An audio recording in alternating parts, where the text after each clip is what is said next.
ओम नमो ब्रह्मादिभ्यो ब्रह्मविद्या संवृताय कर्तृभ्यो वंश ऋषिभ्यो महद्भ्यो नमो गुरुभ्यः।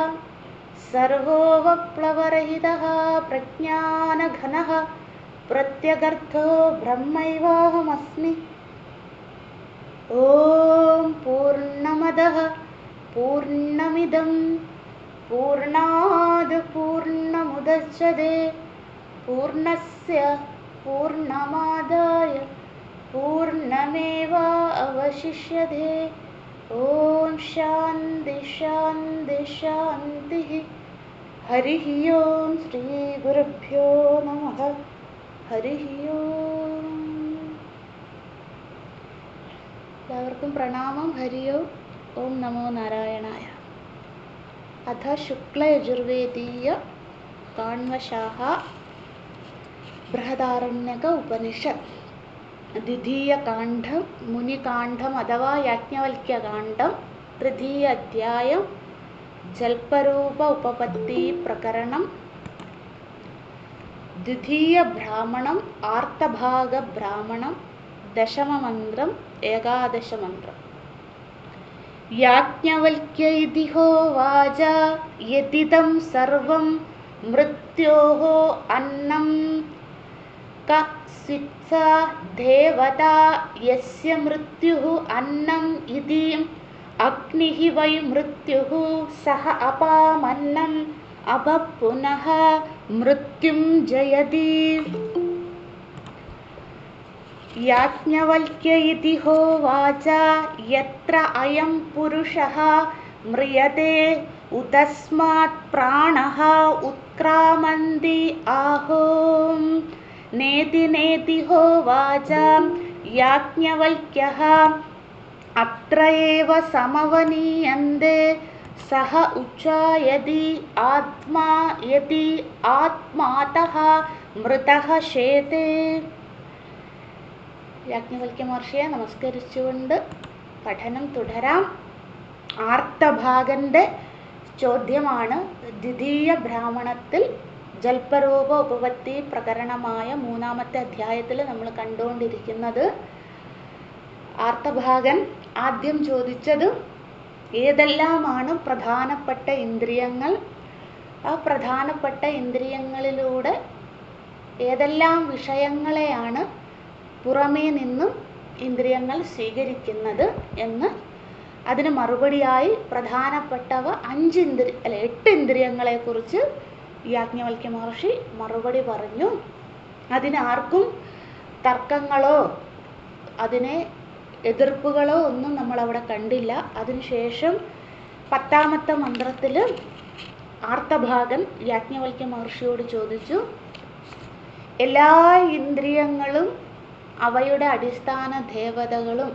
അപ്പം നമ്മൾ തൊട്ടു മുമ്പുള്ള 9 വരെയുള്ള മന്ത്രങ്ങളിൽ യാജ്ഞവൽക്യ മഹർഷി ദേവതയെക്കുറിച്ചൊന്നും പറഞ്ഞില്ല. പക്ഷെ 10ാമത്തെ മന്ത്രം എത്തിയപ്പോൾ അഗ്നിദേവതയെക്കുറിച്ചും വരുണദേവതയെയും ഉദാഹരണങ്ങളാക്കി പറഞ്ഞു. അപ്പം നമ്മൾ ആ 9 വരെയുള്ള മന്ത്രങ്ങളിൽ നമ്മൾ കണ്ടിരുന്നു വാഗേന്ദ്രിയത്തിൻ്റെ അടിസ്ഥാന ദേവത അഗ്നിയായിട്ട് കണ്ടു. അതുപോലെ രസനേന്ദ്രിയത്തിൻ്റെ അടിസ്ഥാന ദേവത വരുണനായിട്ടും കണ്ടു. ബാക്കി 6 ഇന്ദ്രിയങ്ങൾ 2 പേരുടെ മാത്രമേ 10ാമത്തെ മന്ത്രത്തിൽ ഉദാഹരണമായിട്ടേ പറയുന്നുള്ളൂ. ബാക്കി 6 ഇന്ദ്രിയങ്ങളെക്കുറിച്ച്, അതായത് ഘ്രാണേന്ദ്രിയം, ചക്ഷുരേന്ദ്രിയം, ശ്രോത്രേന്ദ്രിയം, മനസ്സ്, ഹസ്തേന്ദ്രിയം, സ്പർശനേന്ദ്രിയം, ഇവയുടെ അടിസ്ഥാന ദേവതകളെക്കുറിച്ച് ഒന്നും പറയുന്നില്ല. അപ്പം നമ്മൾ 10ാമത്തെ മന്ത്രത്തിൽ മനസ്സിലാക്കേണ്ടത് ഈ 8 ഇന്ദ്രിയങ്ങളുടെയും അടിസ്ഥാന ദേവതകളിൽ, അല്ലെങ്കിൽ ബാക്കി ഇവിടെ വിട്ടുപോയിട്ടുള്ള ജ്ഞാനേന്ദ്രിയ കർമ്മേന്ദ്രിയങ്ങളുടെയൊക്കെ അടിസ്ഥാന ദേവതകളുടെ പ്രതിനിധികളായിട്ട് ഉദാഹരണങ്ങളായിട്ട് മാത്രമാണ് 10ാമത്തെ മന്ത്രത്തിൽ അഗ്നിദേവനെയും വരുണദേവനെയും പറയുന്നത്. അപ്പം നമ്മൾ മനസ്സിലാക്കണം, ബാക്കിയുള്ള ദേവതകൾക്കൊക്കെ ആധാരം പരമാത്മാവാണ്.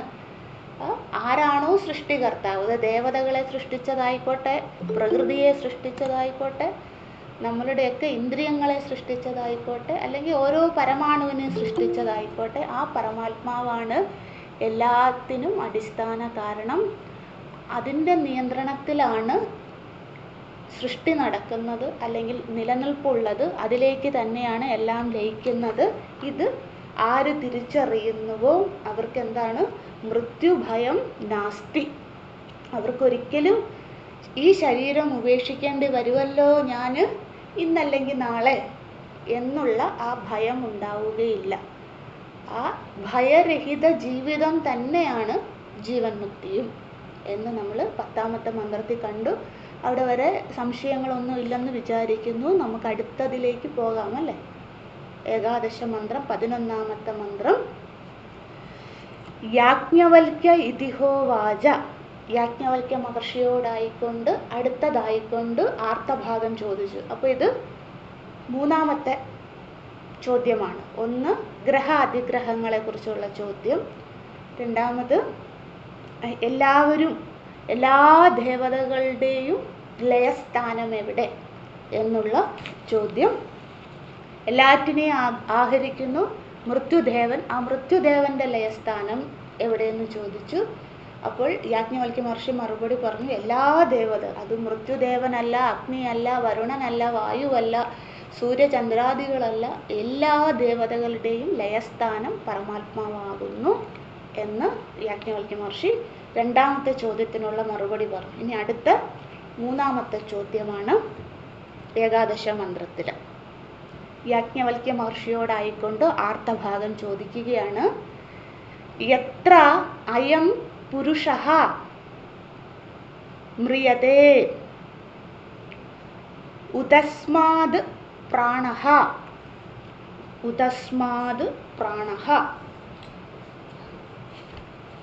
ഉത്ക്രാമന്തി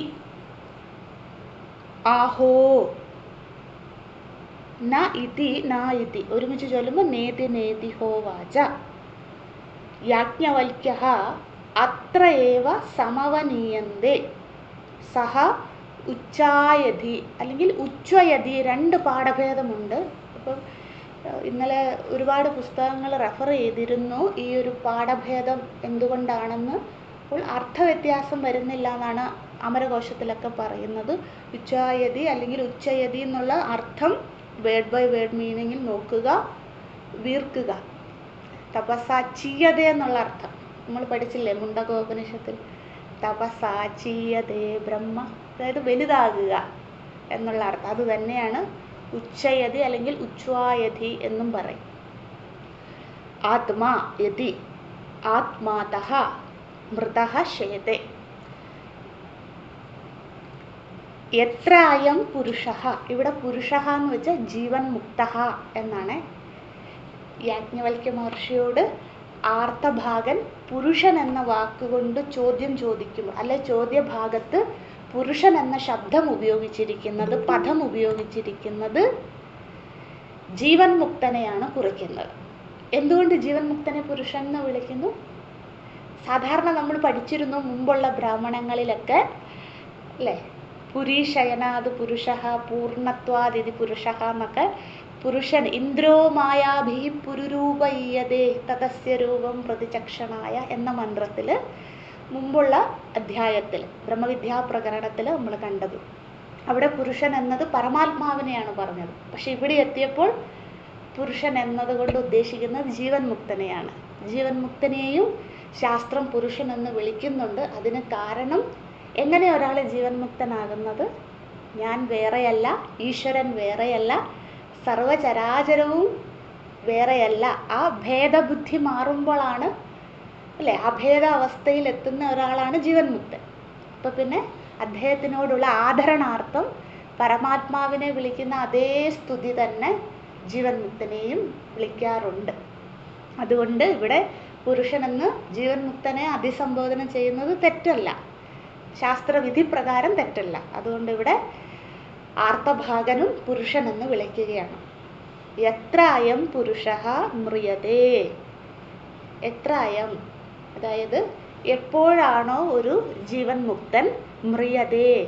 മ്രിയതേ എന്ന് വെച്ചാൽ സാമാന്യ അർത്ഥം എന്താണ്? മരിക്കുക അല്ലേ. മരിക്കുമ്പോൾ മ്രിയതേ ഉപയോഗിക്കുമ്പോൾ, തൃതീയ വിഭക്തി ഉപയോഗിക്കുമ്പോൾ മരിക്കുമ്പോൾ. പക്ഷെ ഇവിടെ നമ്മൾ മനസ്സിലാക്കണം, ജീവൻ മുക്തന് എന്താണ് മരിക്കുക എന്ന് പറഞ്ഞാൽ, ജീവൻ മുക്തന്റെ മരണം എന്ന് വെച്ചാൽ ഈ സ്ഥൂല ശരീരം ഉപേക്ഷിക്കുമ്പോൾ. അതാണ് മ്രിയതേ എന്ന വാക്കിന് ഈ സന്ദർഭത്തിൽ അർത്ഥം. നമ്മളൊക്കെ മരിക്കുമ്പോൾ വേണമെങ്കിൽ മരിച്ചു അല്ലെ മരിക്കുമ്പോൾ എന്ന് പറയാം. പക്ഷെ ഇവിടെ ആരെയാണ് ആർത്തഭാഗൻ അഭിസംബോധന ചെയ്യുന്നത്? പുരുഷനെയാണ്, ജീവൻ മുക്തനെയാണ്. അതുകൊണ്ട് ജീവൻ മുക്തന്റെ മരണം എന്ന് വെച്ചാൽ ഈ ശരീരം ഉപേക്ഷിക്കുമ്പോൾ അല്ലേ. എത്ര അയം പുരുഷ മ്രിയതേ, അതായത് ജീവൻ മുക്തൻ ശരീരം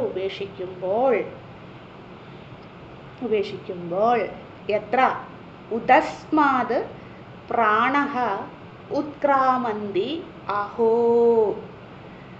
അഹോ എന്നതുകൊണ്ട് നമ്മളിവിടെ മനസ്സിലാക്കണം, അല്ലയോ യാജ്ഞവൽക്യ, എൻ്റെ ചോദ്യം അങ്ങ് ശ്രദ്ധയോടെ കേൾക്കണേ.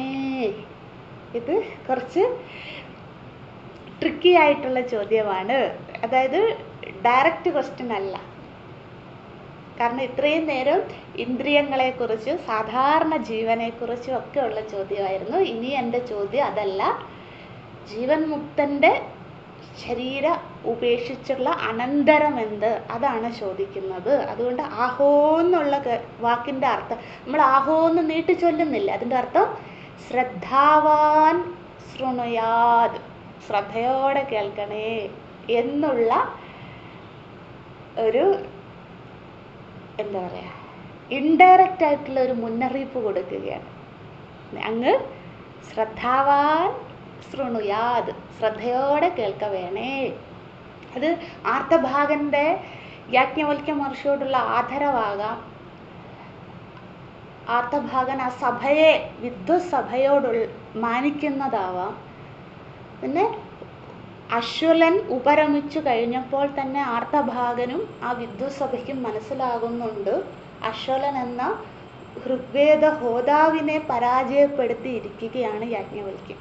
അപ്പോൾ നിസാരക്കാരനല്ല യാജ്ഞവൽക്യ മഹർഷി. അപ്പോൾ ആ ഒരു ആദരവ് ആർത്തഭാഗൻ പറയാണ്ട് പറയുകയാണ്. പിന്നെ എൻ്റെ ചോദ്യം അത്ര എളുപ്പമല്ല, അങ്ങയെ ഈ ചോദ്യത്തിൻ്റെ മുന്നിൽ എനിക്ക് മുട്ടുകുത്തിക്കാൻ സാധ്യമാകും എന്ന അർത്ഥവും നമുക്കിവിടെ എടുക്കാം.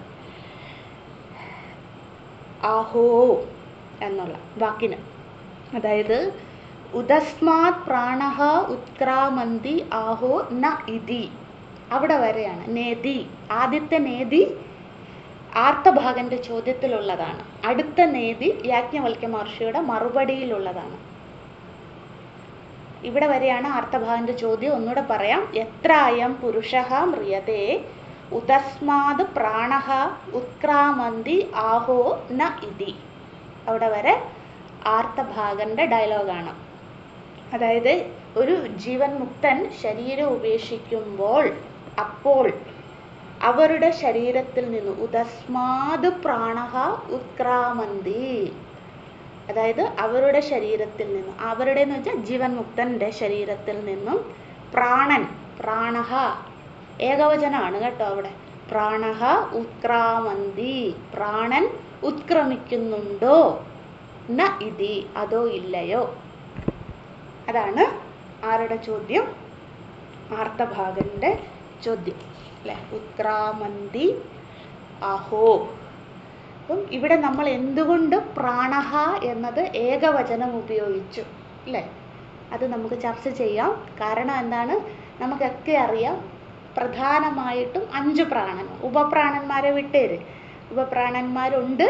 പക്ഷെ പ്രധാനമായിട്ടുള്ള പ്രാണൻ അല്ലെങ്കിൽ വായുവിൻ്റെ 5 ഭാവങ്ങൾ നമുക്കറിയാം. പ്രാണൻ, അപാനൻ, ഉദാനൻ, സമാനൻ, വ്യാനൻ അല്ലെ, 5 പേരുകളുണ്ട്. 5 ഒരാൾ തന്നെയാണ്. 5 ധർമ്മം ചെയ്യുന്നതുകൊണ്ട് ധർമ്മത്തിൻ്റെ അടിസ്ഥാനത്തിൽ, ധർമ്മം എന്ന് വെച്ചാൽ ഡ്യൂട്ടി ഇവിടെ ചെയ്യുന്നത് കൊണ്ട് അതിൻ്റെ അടിസ്ഥാനത്തിൽ 5 നാമകരണം കൊടുത്തെന്ന് മാത്രമേ ഉള്ളൂ അല്ലേ. ഒന്നിൽ നിന്ന് വ്യത്യസ്തമല്ല അല്ലേ.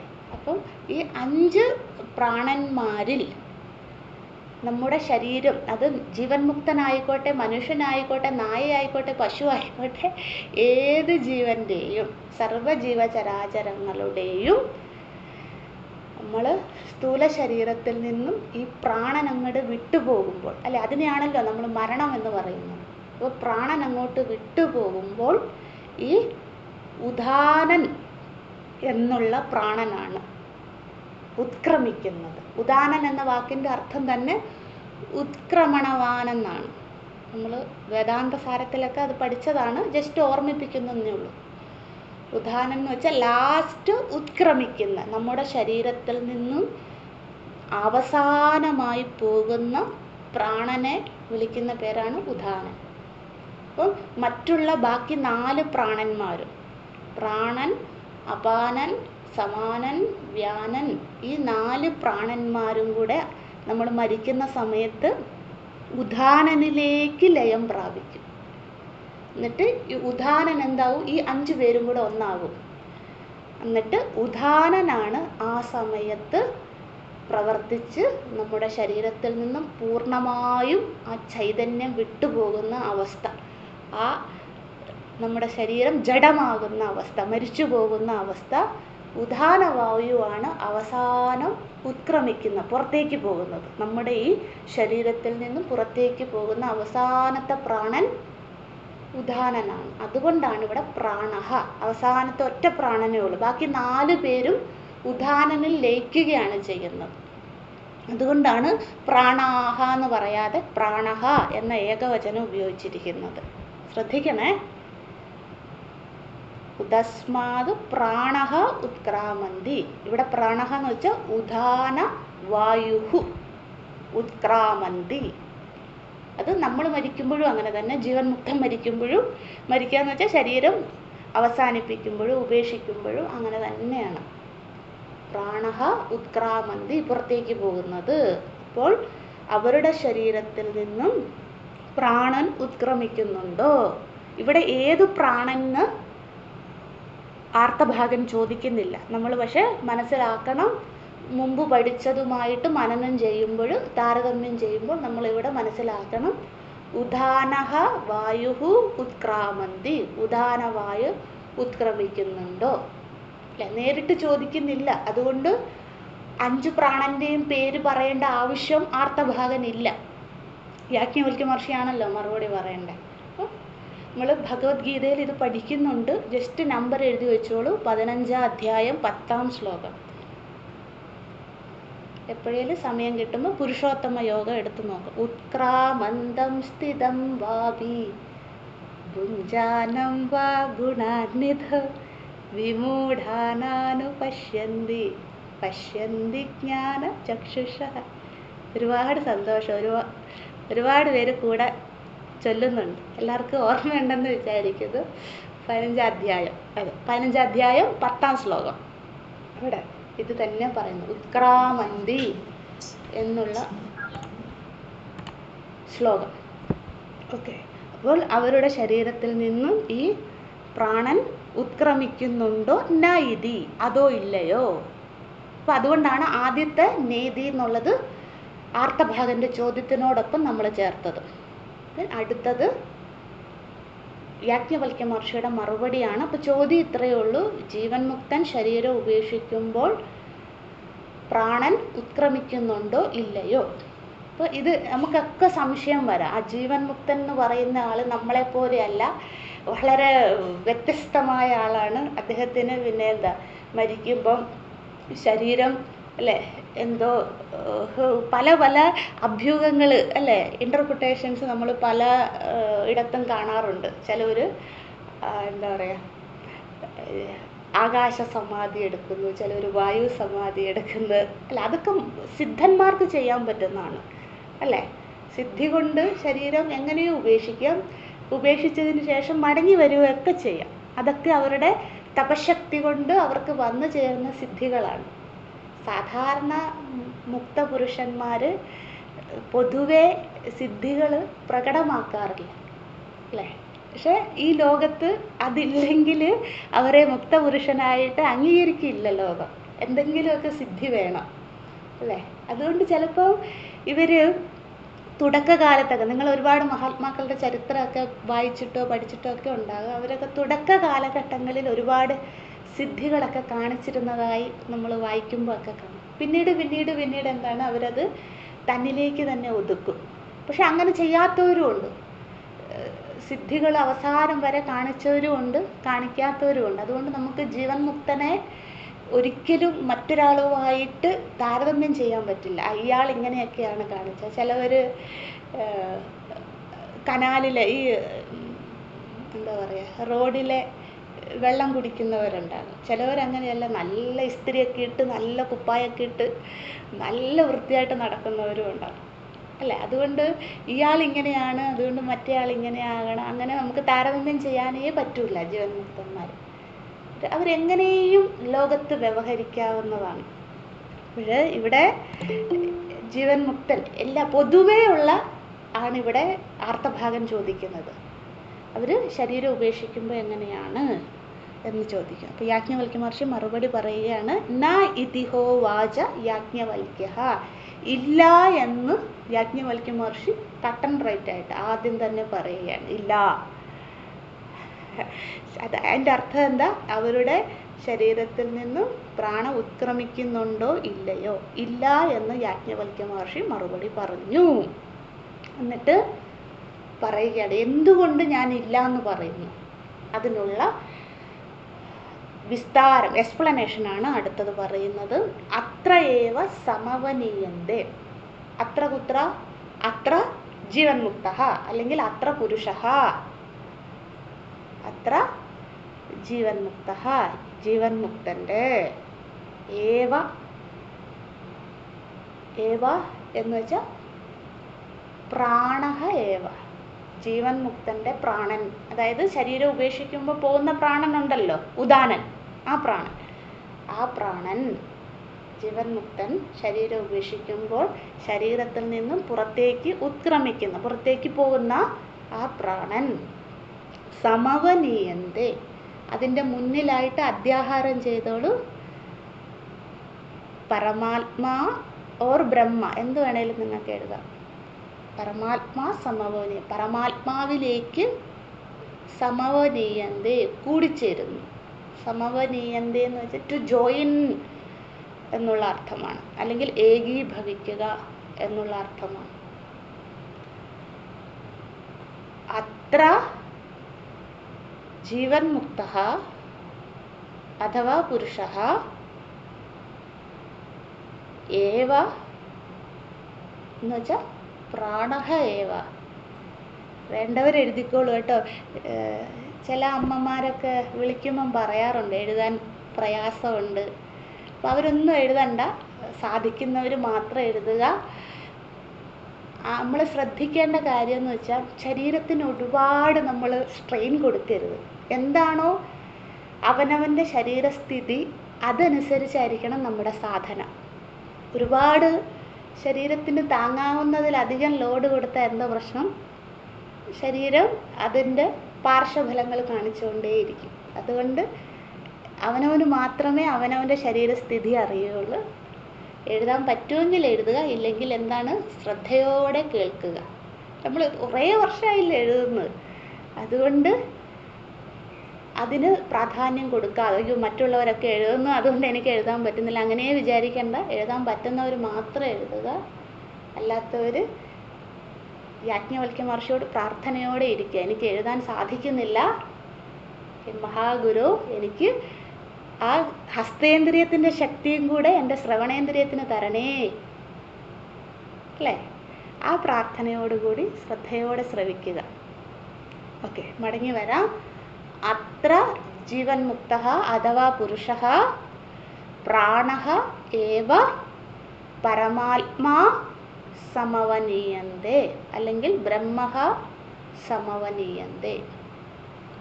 അപ്പം അധ്യാഹാരം ചെയ്യേണ്ട വാക്കുകൾ ഇതൊക്കെയാണ് അല്ലേ. അധ്യാഹാരം അറിയാമല്ലോ അല്ലേ, പഠിക്കുന്നതാണല്ലോ. ഒരു സെൻറ്റൻസ് ഇൻകംപ്ലീറ്റ് ആണെങ്കിൽ അത് കംപ്ലീറ്റ് ആക്കാനായിട്ട് ആ സെൻറ്റൻസിന് അനുയോജ്യമായ ആ പദത്തിന് അല്ലേ, ആ വാക്യത്തിന് അനുയോജ്യമായ പദങ്ങൾ കൂട്ടിച്ചേർക്കുക അല്ലേ. അപ്പോൾ ഈ സ്റ്റേറ്റ്മെൻറ്റ് ഇൻകംപ്ലീറ്റ് ആണ്, പൂർണ്ണമല്ല. അപ്പോൾ നമ്മൾ അത് എന്ത് ചെയ്യണം? അവിടെ അനുയോജ്യമായ വാക്കുകൾ കൂട്ടിച്ചേർത്തു. അത്ര ജീവൻ മുക്ത അഥവാ പുരുഷ, അഥവാ എന്ന് വെച്ചാൽ ഓർ, ജീവൻ മുക്തൻ അല്ലെങ്കിൽ ഇവിടെ പരാമർശിച്ചിരിക്കുന്ന പുരുഷൻ, ഏവ, ഏവ എന്ന് വെച്ചാൽ പ്രാണഹ ഏവ, പ്രാണൻ എന്ന് വെച്ചാൽ ഉദാന പ്രാണൻ ഏവ. അടുത്ത വാക്ക് എന്താണ്? അധ്യാഹാരം ചെയ്യേണ്ട സമവനീയന്തെ പരമാത്മാ അഥവാ ബ്രഹ്മ സമവനീയന്തെ, പരമാത്മാവിൽ ഏകീഭവിക്കുന്നു. ജീവൻ മുക്തന്റെ പ്രാണൻ ശരീരം ഉപേക്ഷിക്കുമ്പോൾ അത് ജലസമാധി ആയിക്കോട്ടെ, അഗ്നിസമാധി ആയിക്കോട്ടെ, വായു സമാധി ആയിക്കോട്ടെ, ആകാശ സമാധി ആയിക്കോട്ടെ, ഏത് സമാധി ആയിക്കോട്ടെ, സമാധി എന്ന് വെച്ചാൽ ഇവിടെ ഉദ്ദേശിക്കുന്നത് ശരീരം ഉപേക്ഷിക്കുമ്പോഴുള്ള അവസ്ഥ ആയിക്കോട്ടെ, ഏതും ആയിക്കോട്ടെ, അപ്പോൾ അവരെന്താ ചെയ്യുന്നത്? അവരുടെ ഉദാന പ്രാണൻ എവിടെയാണ് ഏകീഭവിക്കുന്നത്? പരമാത്മാവുമായി ഏകീഭവിക്കുന്നു. അതിനുശേഷം യാജ്ഞവൽക്യ മഹർഷി പറയുകയാണ്, സഹ ഉച്ഛ്വായതി ആത്മാ യതി, സഹ ഉച്ഛ്വായതി അല്ലെങ്കിൽ ഉച്ഛ്വയതി ആത്മാ യതി. അപ്പോൾ ഈ പ്രാണൻ ശരീരത്തിൽ നിന്നും പോയി കഴിഞ്ഞാൽ എന്താണ് സംഭവിക്കുന്നത്? അപ്പം പ്രാണൻ പോയി, ജീവൻ മുക്തൻ ഇങ്ങനെ സമാധി, നിങ്ങൾ കണ്ടിട്ടുണ്ടായിരിക്കും അല്ലെ, വീഡിയോ എങ്കിലും കണ്ടിട്ടുണ്ടായിരിക്കും അല്ലെ, മഹാത്മാക്കളെ സമാധിയാക്കുന്നത് അല്ലേ. ചിലപ്പം ഭൂസമാധി കൊടുക്കാറുണ്ട് മഹാത്മാക്കൾക്കൊക്കെ. അപ്പോൾ അവരുടെ ശരീരം നമ്മളുടെ പോലെ ഇങ്ങനെ കടത്തുമല്ല, അവർ ഇരുത്തുക ചെയ്യുന്നത്. എന്നിട്ട് ഭൂമിയിൽ അവർക്ക് വേണ്ട ഉപചാരങ്ങളെല്ലാം ചെയ്ത് ശരീരത്തിനെ ഭൂമിദേവിക്ക് സമർപ്പിക്കുന്നത്, അല്ലെ അഗ്നിദേവന് സമർപ്പിക്കും, അല്ലെങ്കിൽ ജലദേവതയ്ക്ക് വരുണദേവന് സമർപ്പിക്കും. അങ്ങനെയൊക്കെ ചെയ്യാറുണ്ട്, പല രീതികളിൽ സമാധി ചെയ്യാറുണ്ട്. അപ്പോൾ ഈ ശരീരം അങ്ങോട്ട് പ്രാണൻ പോയി കഴിഞ്ഞാൽ എന്താണ് സംഭവിക്കുന്നതെന്ന് യാജ്ഞവൽക്യ മഹർഷി പറയുകയാണ്.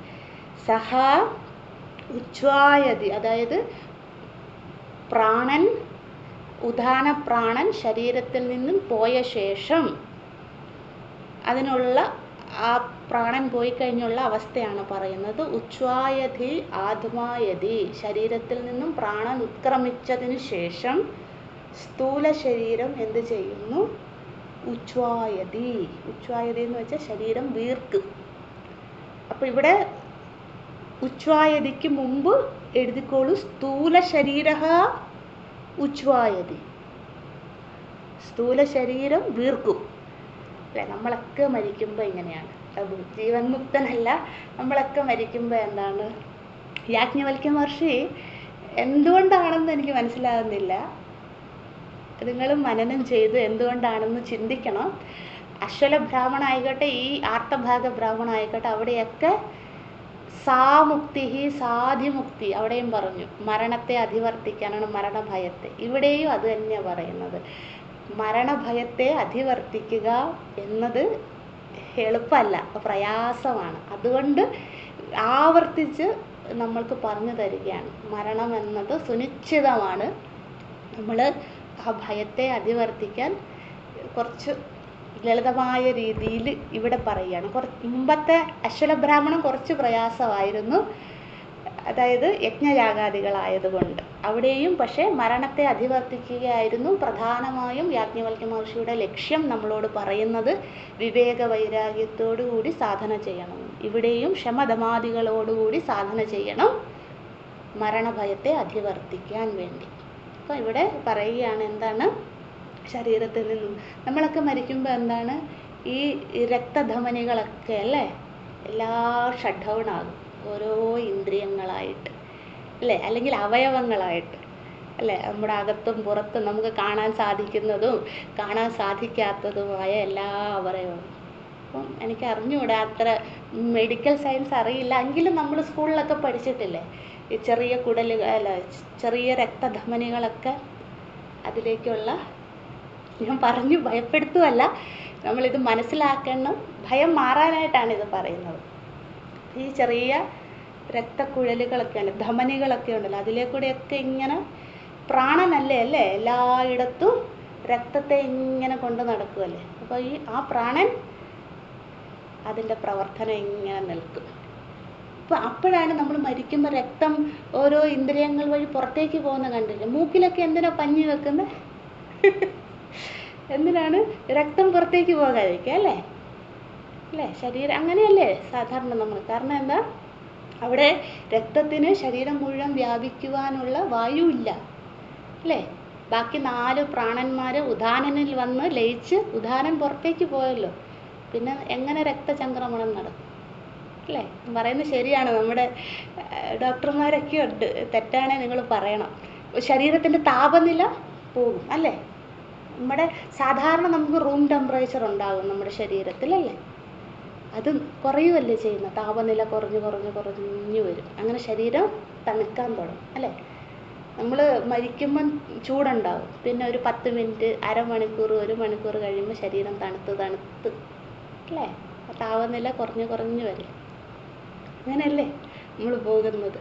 പിന്നെ ഈ ഉച്ഛ്വായതി, അത് എങ്ങനെയാണ്? ശരീരത്തിലുള്ള ഈ രാസവസ്തുക്കളില്ലേ, ഈ കാർബോഹൈഡ്രേറ്റ്, പ്രോട്ടീന് അല്ലേ, ഇതെല്ലാം ഈ സംയുക്തങ്ങളൊക്കെ എന്താണ്, അതിനൊന്നും പ്രവർത്തിക്കാൻ പറ്റാണ്ടാകും. അതൊക്കെ നശിച്ച് വയറ് വീർക്കാൻ തുടങ്ങും നമ്മുടെ.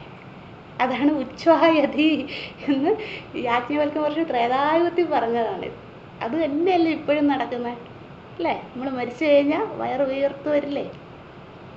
ഈ സംയുക്തങ്ങൾ നമ്മുടെ ശരീരത്തിലുള്ള ഈ രാസവസ്തുക്കളുടെ ഒക്കെ പ്രവർത്തനം നിൽക്കും. അതെല്ലാം വയറ്റിലേക്ക് വരികയാണ് ചെയ്യുന്നത് അല്ലേ? ഇതിന് ഈ പള്ളർ മോട്ടിസ് അങ്ങനെ എന്തോ ആണ് ഇതിന് പറയുന്നതെന്ന് തോന്നുന്നു, മെഡിക്കൽ സയൻസ്. കറക്റ്റായിട്ട് എനിക്ക് അറിഞ്ഞൂടാ. ടൈഗർ മോട്ടിസ്. അതെ കറക്റ്റ്. ഒരു വാക്ക് ശരിയായി, മോട്ടിസ് അല്ലേ? അപ്പം അങ്ങനെ ഈ ശരീരം എന്നിട്ട് വയറ് വീർക്കും. അപ്പം എന്താണ്? ശരീരത്തിൽ ഈ വീർക്കുന്ന വാതകങ്ങൾ ഉൽപ്പാദിപ്പിക്കാൻ തുടങ്ങും അല്ലേ? വയറ്റിലേക്ക് ഇതെല്ലാം വന്നിട്ട് വാതകങ്ങൾ വരും. അപ്പോഴാണ് വയറ് വീർക്കുന്നത്. അത് നമ്മൾ മരിച്ചാലും ജീവൻ മുക്തൻ മരിച്ചാലും ആര് ശരീരം ഉപേക്ഷിച്ചാലും അങ്ങനെ തന്നെ. അതാണ് ഇവിടെ പറയുന്ന സഹ ഉച്ഛ്വായതി ആത്മാ യതി എന്ന് വെച്ചാൽ പ്യൂട്രിഫാക്ഷൻ എന്ന് പറയും. അതെ അല്ലേ? പ്യൂട്രിഫാക്ഷൻ ഗ്യാസസ് ഒക്കെ വന്നിട്ട് വീർക്കും. അതിന്റെ പേര് സ്പെല്ലിംഗ് എന്ന് പറഞ്ഞേ? പ്യൂട്രിഫൈ,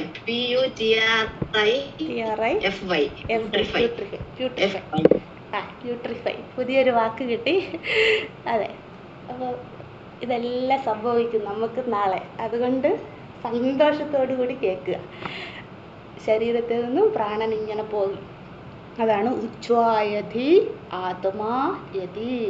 പിന്നെ എന്താ ചെയ്യുന്ന? ആത്മായതി എന്ന് വെച്ചാൽ കാറ്റ് വന്ന് നിറയും. നമ്മുടെ എത്ര കിലോഗ്രാം ഉണ്ടായിരുന്നു മരിക്കുമ്പോൾ അതായിരിക്കില്ല അല്ലേ? ഓരോ മണിക്കൂർ കഴിയുമ്പോഴും അത് ഇങ്ങനെ വലുതായി വരും. അതാണ് ആത്മായതി. അതിനുശേഷം ആത്മാഹ മൃതഃ ശേതേ. അതിനുശേഷം സ്ഥൂല ശരീരം എന്താണ്? പിന്നെ അനങ്ങാൻ പറ്റാത്ത അവസ്ഥ അല്ലേ? ആരിനാലും ചലിപ്പിക്കാൻ സാധിക്കാത്ത അവസ്ഥ അല്ലേ? അതുകൊണ്ടാണ് ശരീരത്തിൽ നിന്ന് താപനില, ചൂട് പോകുന്നതിന് മുമ്പ് നമ്മൾ കണ്ണടയ്ക്കും അല്ലേ? കാലിൻ്റെ വിരലൊക്കെ നമ്മുടെ നാട്ടിലൊക്കെ കാണാറില്ലേ ചെയ്യുന്ന? കാലിൻ്റെ വിരലൊക്കെ കൂട്ടിക്കെട്ടും. കാരണം എന്താണ്? പിന്നെ അത് നിവൃത്തും എല്ലാത്തിനെ. നമ്മുടെ ഒരു സ്വാമിജി ഉണ്ടായിരുന്നെ, നിങ്ങൾ കേട്ടിട്ടുണ്ടോ എന്നറിയില്ല. കോവിഡ് സമയത്ത് സമാധി ആയതാണ് സ്വാമി ഓംകാരാനന്ദ. ദയാനന്ദ സ്വാമിജിയുടെ ശിഷ്യനായിരുന്നു. പരമാർത്ഥാനന്ദ സ്വാമിജിയുടെയും ദയാനന്ദ സ്വാമിജിയുടെയും ഒക്കെ ശിഷ്യൻ. സ്വാമിജി തമിഴ്നാട്ടിൽ ആയിരുന്നു സ്വാമിജിയുടെ പ്രവർത്തനമൊക്കെ. മഹാപണ്ഡിതൻ എന്ന് പറഞ്ഞാൽ ഋഗ്വേദം മുഴുവൻ മനപ്പാടമായിരുന്നു. മഹാപണ്ഡിതനായിരുന്നു സ്വാമിജി. വളരെ ചെറിയ പ്രായത്തിൽ 64 വയസ്സേ ആയുള്ളൂ. ശരീരത്തിന് അത്രയേ ആയുള്ളായിരുന്നു സമാധി ആയപ്പോൾ. കോവിഡ് വന്നു, പെട്ടെന്ന് സമാധിയാവുകയായിരുന്നു. സ്വാമിജിക്ക് ഷുഗർ ഉണ്ടായിരുന്നു, ഹൈ ഷുഗറാണ്, ഡയബറ്റിക് ആയിരുന്നു സ്വാമി. അത് പാരമ്പര്യമായിട്ട് സ്വാമിജിക്ക് കിട്ടിയതാണ് ശരീരത്തിന്. അപ്പോൾ എന്ത് ചെയ്തു? ഈ കോവിഡ് വന്ന് വളരെ ക്രിട്ടിക്കലായി ചെന്നൈ അപ്പോളയിലായിരുന്നു സ്വാമിജി.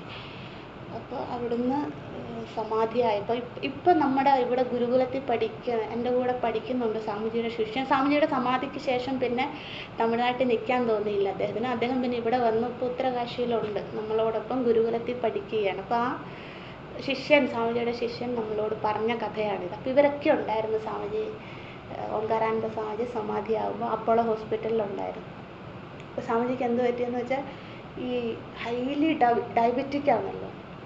അപ്പം കോവിഡ് വരികയും ചെയ്തു. പിന്നെ രക്ഷിക്കാനുള്ള ഒരുപാട് ഭക്തരുണ്ടായിരുന്നു. അത്രയും നല്ല ഒരു പ്രവർത്തനമായതുകൊണ്ട് ഒരുപാട് പേര് സ്വാമിജിയെ സഹായിക്കാൻ എവിടെ വേണേലും കൊണ്ടുപോകാം അങ്ങനെയൊക്കെ പറഞ്ഞുണ്ടായിരുന്നു. പക്ഷേ അതൊന്നും ചെയ്യാൻ പറ്റാത്തൊരവസ്ഥയായി. പെട്ടെന്ന് അങ്ങ് സമാധിയായി.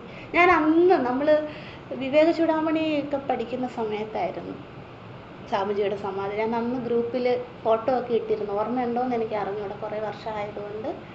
അപ്പോൾ സ്വാമിജി ഇങ്ങനെ സമാധിയായി. സാധാരണ എങ്ങനെയാണ് സമാധിയാകുമ്പോൾ നമ്മൾ പറഞ്ഞില്ലേ, ഞാൻ മഹാത്മാക്കളുടെ കാര്യം മുമ്പേ പറഞ്ഞില്ല, അവരെ ഇങ്ങനെ ഇരുത്തുകയാണ് ചെയ്യുക.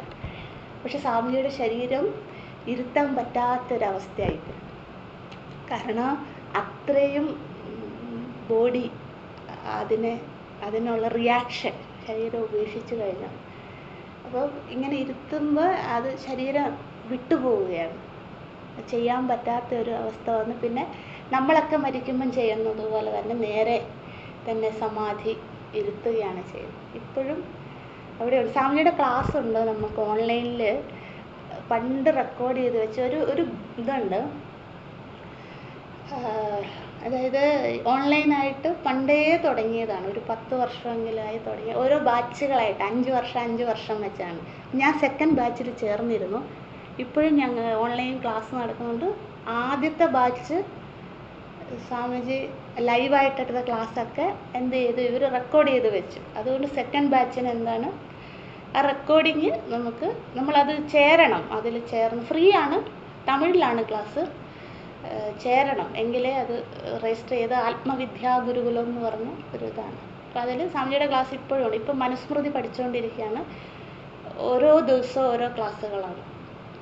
ആദ്യം വ്യാകരണമായിരുന്നു, പിന്നെ ഭഗവത്ഗീത, പിന്നെ ഉപനിഷത്ത്, ധർമ്മശാസ്ത്രം, അർത്ഥശാസ്ത്രം, മോക്ഷശാസ്ത്രം എന്ന് പറഞ്ഞ് അങ്ങനെ പഠിക്കുകയാണ്. അപ്പോൾ പറഞ്ഞു വന്ന അത്രയും ഒരു പണ്ഡിതനാണ്, മഹാത്മാവാണ്. പക്ഷേ അദ്ദേഹത്തിൻ്റെ പ്രാരാബ്ധം, ആ ശരീരം ഉപേക്ഷിക്കേണ്ട സമയമായിട്ടില്ല. പക്ഷേ അത് അത്രയേ ഉള്ളായിരുന്നു ശരീരത്തിൻ്റെ പ്രാരാബ്ധം ഈ ലോകത്ത് നിലനിൽക്കുവാനായിട്ട്. അതെല്ലാവർക്കും നഷ്ടമായിരുന്നു. തമിഴ്നാട് ഗവൺമെൻറ് അതിന് വലിയ ആദരവൊക്കെ കൊടുത്തു. ഇപ്പോഴും അവിടെ സമാധി സ്ഥലത്ത് പൂജകളും, അവിടെ പിന്നെ ഇതുണ്ട്, നമ്മുടെ ദക്ഷിണാമൂർത്തിയുടെ വലിയ ആശ്രമത്തിനോട് ചേർന്ന് തന്നെ സ്വാമിജി ക്ഷേത്രം പണിതിട്ട് ദക്ഷിണാമൂർത്തിയുടെ പ്രതിഷ്ഠയൊക്കെയുണ്ട്. ഇപ്പോൾ സ്വാമിജിയുടെ നമ്മൾ സാധാരണ പോകുമ്പോൾ മഹാത്മാക്കളുടെ സമാധി സ്ഥലം കാണുന്നത് പോലെയല്ല, വലിയ നീളത്തിലാണ്. കാരണം നീളത്തിലാണ്, നമ്മൾ കടത്തിയാണ് സമാധി വെച്ചിരിക്കുന്നത്. അതുകൊണ്ട് നീളത്തിലാണ് ആ സമാധി മണ്ഡപം ഇപ്പോഴും ഉള്ളത്. അവിടെ പിന്നെ ശിവലിംഗം സ്ഥാപിച്ച് അവിടെ എന്നും പൂജയൊക്കെ നടക്കുന്നു. അപ്പോൾ പറഞ്ഞു വന്നതിൻ്റെ താല്പര്യം എന്താണ്, ശരീരം നിശ്ചലമായി കഴിഞ്ഞാൽ പിന്നെ അതിനെ നമ്മൾ ഈ കാണിക്കുന്ന കസർത്തുകളൊന്നും ചെയ്യുവാൻ സാധിക്കില്ല. അത് ജീവൻ മുക്തൻ്റെ ആയിക്കോട്ടെ, നമ്മളുടെ ആയിക്കോട്ടെ. അതാണ് യാജ്ഞവൽക്യ മഹർഷി പറയുന്നത്. ഉച്ഛ്വായധി ആത്മാ ആത്മതഃ മൃതക ശേതേ. സ്ഥൂല ശരീരം നിശ്ചലമായി പോകുന്നു, അത് വിയർക്കുന്നു എന്ന്. അത് നമ്മളുടെയല്ല, ജീവൻ മുക്തൻ്റെയും അങ്ങനെ തന്നെ എന്ന് യാജ്ഞവൽക്യ മഹർഷി മറുപടി പറയുകയാണ്. അപ്പം ചോദ്യം, ജീവൻ മുക്തൻ്റെ മരണശേഷം എന്ത്? ഉത്തരം എന്താണ്? ജീവൻ മുക്തൻ പരമാത്മാവുമായി ഏകീഭവി. അതുകൊണ്ടാണ് ആ വാക്ക് അണ്ടർലൈൻ ചെയ്യാൻ പറഞ്ഞത്. അത്ര ഏവ സമവനെ, പരമാത്മാവുമായി ഏകീഭവിക്കുന്നു. ശരീരം നമ്മളുടെ പോലെ തന്നെയാണ്. ആ പ്രാണൻ ശരീരത്തിൽ നിന്നും പോയി കഴിഞ്ഞാലുള്ള സ്ഥൂല ശരീരത്തിൻ്റെ നില നമ്മളുടെ പോലെ തന്നെ. എങ്ങനെയാണോ ഒരു ശരീരം ജീർണിക്കുന്നത് അതുപോലെ തന്നെയാണ് എന്ന് യാജ്ഞവൽക്യ മഹർഷി മറുപടി പറഞ്ഞ് 11ാമത്തെ മന്ത്രം നമ്മൾ അവസാനിക്കുകയാണ്. നമ്മൾ മൃഡാനന്ദ സ്വാമിജിയുടെ പുസ്തകമുള്ളവർ എടുക്കുക. അവിടെ ഒരു തിരുത്തുണ്ട്. മൃഡാനന്ദ സ്വാമിജിയുടെ പുസ്തകം, പുതിയ പുസ്തകം, പേജ് 222, 222. കുറിപ്പ് ഞാനൊന്ന് വായിക്കാം, അവിടെ തിരുത്തുണ്ട്. മൃത്യു മറ്റൊരു മൃത്യുവിനാൽ ഗ്രസിക്കപ്പെടുമ്പോൾ പരമാത്മ ദർശനം കൊണ്ട് മുക്തനായിത്തീരുന്ന മനുഷ്യൻ്റെ മരണസമയത്ത് വാഗാദികളായ ഗ്രഹങ്ങൾക്ക്, ഗ്രഹം എന്ന് വെച്ചാൽ ഇന്ദ്രിയം അല്ലേ, ഗ്രഹങ്ങൾക്ക് എന്തു സംഭവിക്കുന്നു എന്നാണ് ചോദ്യം. മരണസമയത്ത് വിദ്വാൻ എന്ന് വെച്ചാൽ ജീവൻ മുക്തൻ്റെ, പുരുഷൻ്റെ പ്രാണങ്ങൾ മൂലകാരണമായ പരമാത്മാവിനോട് ചേരുന്നു. പ്രാണങ്ങൾ എന്ന് വെച്ചാൽ 4 പ്രാണനും ഉദാനനിൽ ലയിച്ചിട്ട് ആ ഉദാന പ്രാണൻ മൂലകാരണമായ പരമാത്മാവിൽ ചേരുന്നു, ഒന്നായിത്തീരുന്നു. അടുത്ത ഭാഗമാണ് ഏവമേവാസ്യ പരദ്രഷ്ടുരിമ ഷോജശ. അങ്ങനെയല്ല, ഷോഡശയാണ് കേട്ടോ, 16 എന്നുള്ള അർത്ഥമാണ്. അത് പ്രിൻറ്റിങ് മിസ്റ്റേക്ക് ആയിരിക്കും. ഞാൻ ആ മന്ത്രം ഒന്ന് ചൊല്ലാം. പ്രശ്നോപനിഷത്ത് 6-ാം പ്രശ്നം 5-ാമത്തെ മന്ത്രം. അതായത് പിപ്പലാദ മഹർഷിയോട് ശുകേശൻ എന്ന ശിഷ്യൻ, 6-ാമതായിട്ട് സുകേശൻ എന്നാണ് ഷഷ്ടവല്ലിയിലെ ശിഷ്യൻ്റെ പേര്. സുകേശൻ പിപ്പലാദ മഹർഷിയോട് ചോദ്യം ചോദിക്കുകയാണ്. ഷോഡശകല പുരുഷനെ കുറിച്ചാണ് ചോദിക്കുന്നത്. അത് പിപ്പലാദ മഹർഷി മറുപടി പറയുന്നതാണ്. ആ പ്രശ്നോപനിഷത്തിലെ 6-ാമത്തെ പ്രശ്നം അതാണ്, ചോദ്യം അതാണ്. അപ്പം മന്ത്രം ഇങ്ങനെയാണ്. അപ്പം അത് നമ്മൾ ഒരിക്കലും തെറ്റിയത് വായിക്കരുത്, അതുകൊണ്ടാണ് അത് തിരുത്തുക. ഷോഡശകല പുരുഷ മന്ത്രം ഒന്ന് വായിക്കാം, 5-ാമത്തെ മന്ത്രം. വെറുതെ കേട്ടിരുന്നാൽ മതി, നമ്മളിത് പഠിച്ചതായതുകൊണ്ട്. പഠിക്കാത്തവരാണേലും വെറുതെ കേട്ടോളൂ. സഹ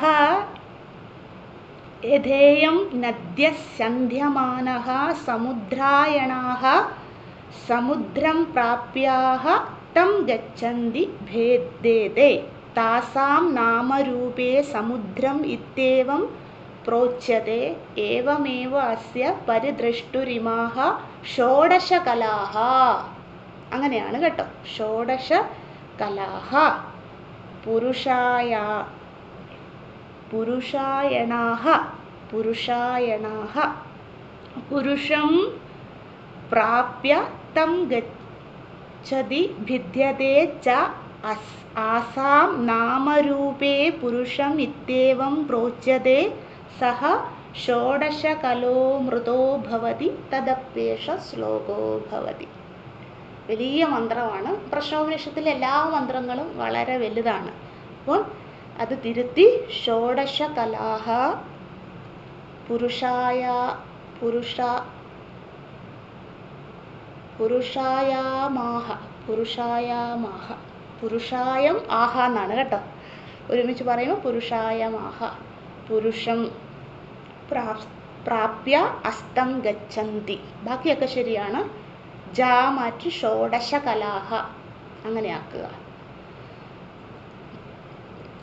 ഷോഡശകലകൾ എന്ന് പറഞ്ഞാൽ ഈ നമുക്ക് ആ ബാക്കിയും കൂടെ കുറിപ്പ് വായിച്ചിട്ട് ഞാനത് പറയാം. എന്ന സമുദ്രത്തിലെ തിരകൾ പോലെ പുരുഷന്റെ പ്രാണൻ പരമാത്മാവിൽ പ്രാപിക്കുന്നതായി പ്രശ്നോപനിഷത്തിൽ പറയുന്നതിനെ ഇവിടെ അനുസ്മരിക്കുന്നു. എന്നാൽ അവൻ്റെ ദേഹം പുറമേയുള്ള വായു കയറി വീർക്കുകയും നിശ്ചേഷ്ടമായി കിടക്കുകയും ചെയ്യുന്നു. ന തസ്യ പ്രാണ ഉത്ക്രാമന്തി. സർവാത്മാവായി തീരുന്ന അവൻ്റെ പ്രാണങ്ങൾ ഉത്ക്രമിക്കുന്നില്ല. പ്രാണങ്ങൾ എന്ന് വെച്ചാൽ 4 പ്രാണനും ഉദാനലും ചേർന്ന് അവസാനത്തെ പ്രാണൻ, ഉദാന പ്രാണൻ ഉത്ക്രമിക്കുന്നില്ല എന്നാണ് യാജ്ഞവൽക്യൻ ചോദ്യത്തിന് സമാധാനം പറയുന്നത്. അടുത്തത് അണ്ടർലൈൻ ചെയ്തോളൂ. ദേഹത്തിനേ മരണമുള്ളൂ, ആത്മാവിന് മരണമില്ലെന്നർത്ഥം. എന്ന് വെച്ചാൽ ജീവൻ മുക്തൻ്റെ ദേഹം നശിച്ചു പോകും, പക്ഷേ ആത്മാവ് പരമാത്മാവുമായി, ജീവാത്മാവ് പരമാത്മാവുമായി ഏകീഭവിക്കുന്നു. അതാണ് ആത്മാവിന് മരണമില്ലെന്ന് അർത്ഥം എന്നതുകൊണ്ട് മൃഡാനന്ദ സ്വാമിജി അവസാനിപ്പിക്കുന്നത്.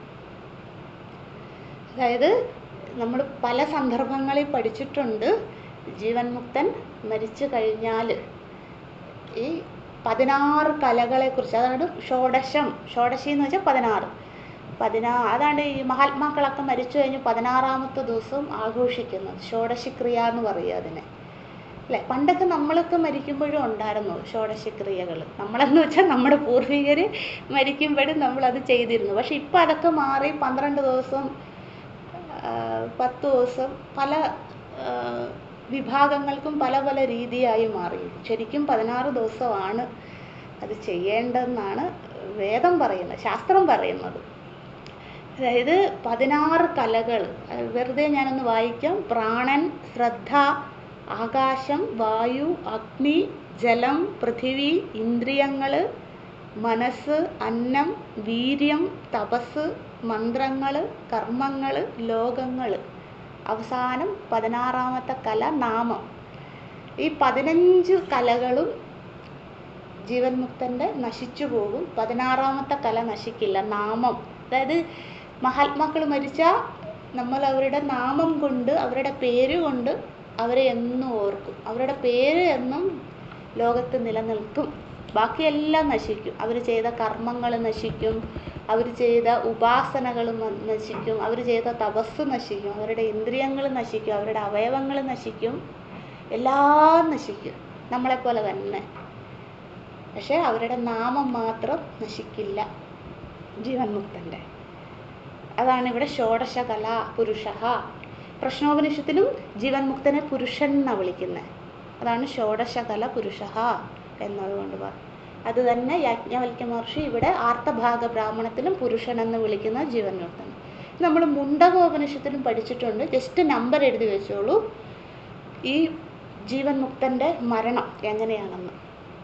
മുണ്ടകം അഥർവണ വേദം അല്ലേ, 3.2.678 മന്ത്രം, 3.2.627,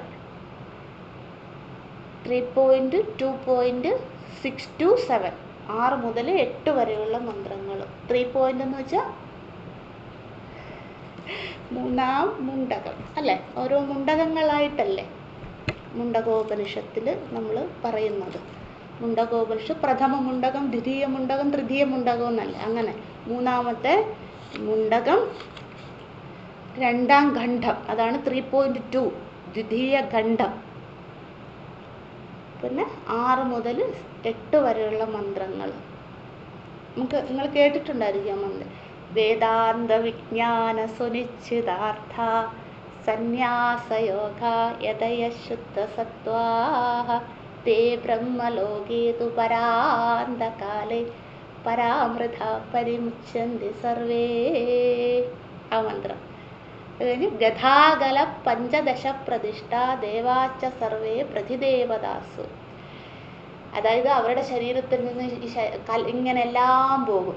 ദേവതകളൊക്കെ അവരുടെ ധർമ്മം എല്ലാം കഴിഞ്ഞ് അല്ലേ, സൂര്യദേവൻ കണ്ണിൽ നിന്നും പോകും അല്ലേ, ദിഗ്ദേവതകൾ ചെവിടിൽ നിന്നും പോകും അല്ലേ, വിഷ്ണുദേവൻ പാദത്തിൽ നിന്നും പോകും. അങ്ങനെ എല്ലാ ദേവതകളും ആ ഇന്ദ്രിയങ്ങളിൽ അവരുടെ ധർമ്മങ്ങൾ അവസാനിപ്പിച്ച് എല്ലാ ദേവതകളും മടങ്ങിപ്പോകും. അപ്പോൾ ഈ ശരീരം നിശ്ചലമാകും.